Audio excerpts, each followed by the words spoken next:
પ્રણામ. આપ સૌના ચરણોમાં વંદન. આપ સૌની અંદર ચૈતન્ય સ્વરૂપથી બિરાજમાન પરમ કૃપાળુ પરમેશ્વરને વંદન. આપ સૌ વાલા ધર્મપ્રેમીજનોને જય ગુરુદેવ.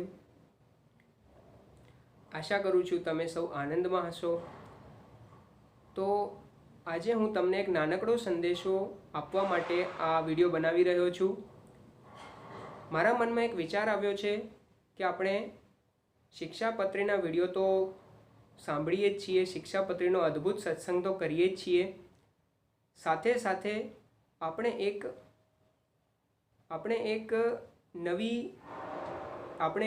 નવો સત્સંગ પણ સાથોસાથ કરતા રહીએ. એટલે કે આપણા રોજિંદા જીવનમાં આપણને ગુંચવતા ઘણા બધા પ્રશ્નો હોય છે. જેમ કે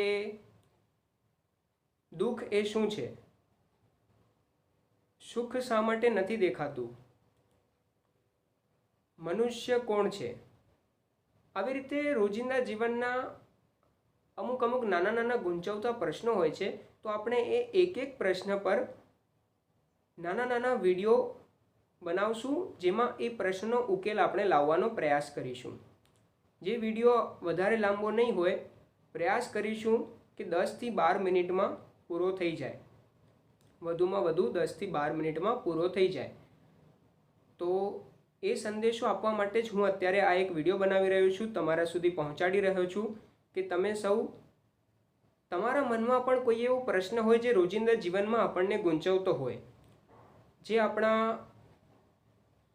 આપણે પુરુષો ધંધો કરતા હોય, કંઈ પણ રોજિંદા આપણી આજીવિકા ચલાવવા માટે પુરુષો જે પણ કાર્ય કરે છે, ધંધામાં એમને નિષ્ફળતા મળતી હોય, એવો કોઈ પ્રશ્ન હોય. કોઈને આધ્યાત્મિક ઉન્નતિમાં કોઈ પ્રશ્ન ગુંચવતો હોય, એવો કોઈ પ્રશ્ન હોય. આપણે સામાજિક, દૈનિક, આધ્યાત્મિક એ દરેક રીતના અલગ અલગ ગુંચવતા પ્રશ્નોનો આપણે ઉકેલ લાવવા માટે એક નવો સત્સંગ શરૂ કરવાનો પ્રયાસ કરીએ છીએ. તો તમારા મનમાં પણ કોઈ એવો પ્રશ્ન હોય જેના પર મને એમ લાગશે કે હું વિડીયો બનાવી શકું છું, એ પ્રશ્નનો ઉકેલ લાવી શકું છું, તો તમે એવો પ્રશ્ન તમારા મનમાં હોય એ તમે મને મેસેજ કરજો, અથવા પછી આ વિડીયોના કમેન્ટ બોક્સમાં એ પ્રશ્નને લખી રાખજો. તો હું એ પ્રશ્ન વાંચીશ અને એ પ્રશ્નનો ઉકેલ લાવવાનો પ્રયાસ કરીશ. તો એ જ રીતે આવું આપણે શા માટે કરવાનું ચાલુ કરવાના છીએ એ પણ તમને કહી દઉં. એ જ રીતે અત્યારે જ હું એક પ્રશ્ન લઈ રહ્યો છું. મનુષ્ય માત્રનો ધર્મ શું? મનુષ્ય માત્રનો ધર્મ શું? આ એક પ્રશ્ન થયો. હવે આપણે એનો ઉકેલ લાવીએ. મનુષ્ય માત્રનો ધર્મ શું? પહેલા, મનુષ્ય, આપણે સૌ નર નારી એ મનુષ્ય જાતિના કહેવાઈએ છીએ. તો આપણો સૌથી પ્રથમ ધર્મ કયો છે? જુઓ, આપણે સૌથી પહેલાં એ સમજવાની જરૂર છે કે કોઈ પણ વ્યક્તિ પુત્ર હોય, એ એના માતા પિતાનો પુત્ર હોય, એનાથી પણ પહેલાં એ એક મનુષ્ય છે. કોઈ પુત્રી હોય, સ્ત્રી હોય, પુરુષ હોય, એ બધા પોતપોતાના લક્ષણ મુજબ જે પણ છે એ બધાથી પહેલાં તેઓ એક મનુષ્ય છે. કારણ કે આપણે એક મનુષ્ય જાતિમાં જન્મ લીધો છે. આપણે આ માનવ શરીરમાં જન્મ લીધો છે, આપણે મનુષ્ય જાતિમાં જન્મ લીધો છે. તો આપણા દરેક કર્તવ્યોથી, કોઈ પુત્રનું કર્તવ્ય હોય માતા પિતા પ્રત્યે, શિષ્યનું કર્તવ્ય હોય ગુરુ પ્રત્યે, પત્નીનું કર્તવ્ય હોય પતિ પ્રત્યે, આ બધા એના કર્તવ્ય હોય. આ બધા જ કર્તવ્યોથી આગળ કોઈ કર્તવ્ય હોય તો છે એ આપણા મનુષ્યનું, માનવતા. મનુષ્ય માત્રનો સાચો ધર્મ શું? તો કહેવાય છે માનવતા.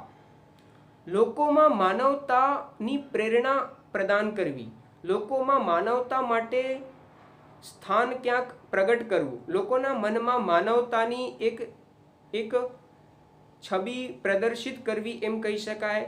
લોકોમાં માનવતાનો પ્રચાર કઈ રીતે કરવો, એ મનુષ્ય માત્રનો ધર્મ. આનો જવાબ થયો.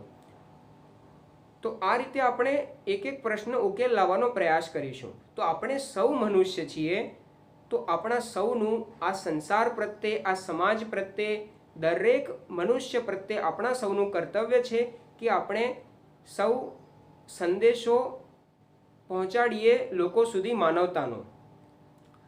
તો આપણે માનવતાને પ્રદર્શિત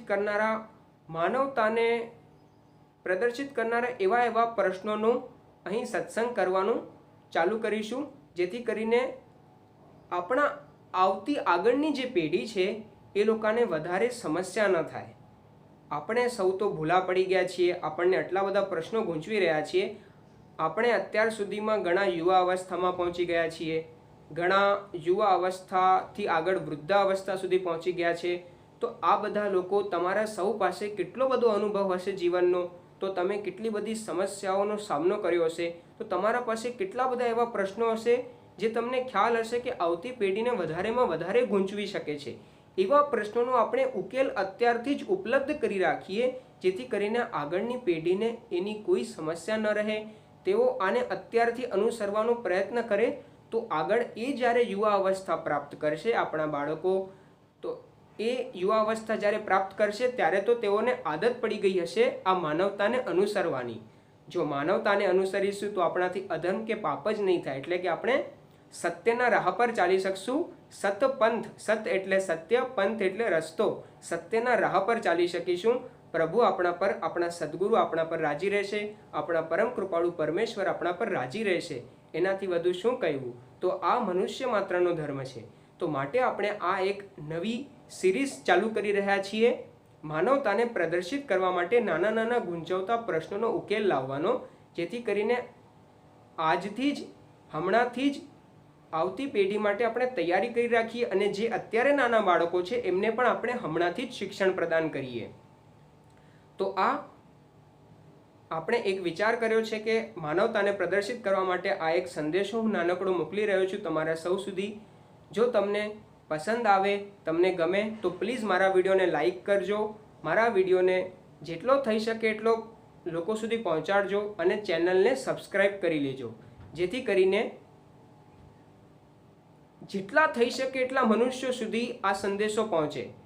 કારણ કે આપણને ખબર છે કે આવતો સમય કદાચ વધુમાં વધુ ભયંકર આવતો જશે, કારણ કે કળિયુગ પોતાનો પ્રભાવ વધારેમાં વધારે લાવતો જાય છે. પરંતુ સત્યમાં કેટલી તાકાત છે આપણે સૌ જાણીએ છીએ. મહાભારતના યુદ્ધમાં કેટલા બધા મહારથીઓ હતા. ભીષ્મ પિતામહ હતા, ગુરુ દ્રોણાચાર્ય હતા, અંગરાજ કર્ણ હતા. આ બધા આટલા બધા મોટા મોટા મહારથીઓ હતા, છતાં પણ એ બધાનો રથ જમીન પર ચાલતો હતો, અને યુધિષ્ઠિર રાજાનો રથ, ધર્મરાજા યુધિષ્ઠિર રાજાનો રથ ધરતીથી 1-2 ફૂટ ઉપર હવામાં ચાલતો હતો. કારણ કે એટલી એમની સત્યતાનું તેજ હતું, સત્યનું એટલું બળ હતું કે આજુબાજુનું આટલો મોટો અધર્મનું વાતાવરણ પણ એમના રથને કંઈ જ અસર નહોતું કરી શકતું. તો વિચાર કરો સત્યમાં કેટલી તાકાત હશે. કળિયુગ ગમે એટલો જોર પકડે, આપણા આજુબાજુ અધર્મનું ગમે એટલું વાતાવરણ છવાઈ જાય, પણ જો સત્યની રાહ આપણે પકડી લીધી હશે તો સંસારની કોઈ પણ દુર્શક્તિ, ખરાબ શક્તિ, ખરાબ અધર્મ, ખરાબ અસત્ય આપણું કંઈ જ નહીં કરી શકે. તો એ જ સત્યના રાહને, સતપંથને, સત્યના રાહને પ્રકાશિત કરવા આપણે માનવતાને સમજવી પડશે. માટે માનવતા પ્રત્યે જે પણ ગૂંચવતા પ્રશ્નો છે એ બધાનો ઉકેલ આપણે લાવવાનો અહીં પ્રયાસ કરીશું. તો આ જ સંદેશો, આ એક નાનકડો સંદેશો આપવા માટે હું તમને આ વિડીયો બનાવી રહ્યો છું, તમારા સુધી મોકલી રહ્યો છું. તો પ્લીઝ તમે આને સાંભળજો અને લાઈક કરજો, અને બની શકે તેટલો આને આગળ ફોરવર્ડ કરજો, શેર કરજો, લોકો સુધી પહોંચાડજો, અને ચેનલને સબસ્ક્રાઈબ કરજો. તો એ જ આશા સાથે તમારા સૌને ચરણોમાં વંદન, તમારા સૌનો આભાર, તમને સૌને જય ગુરુદેવ.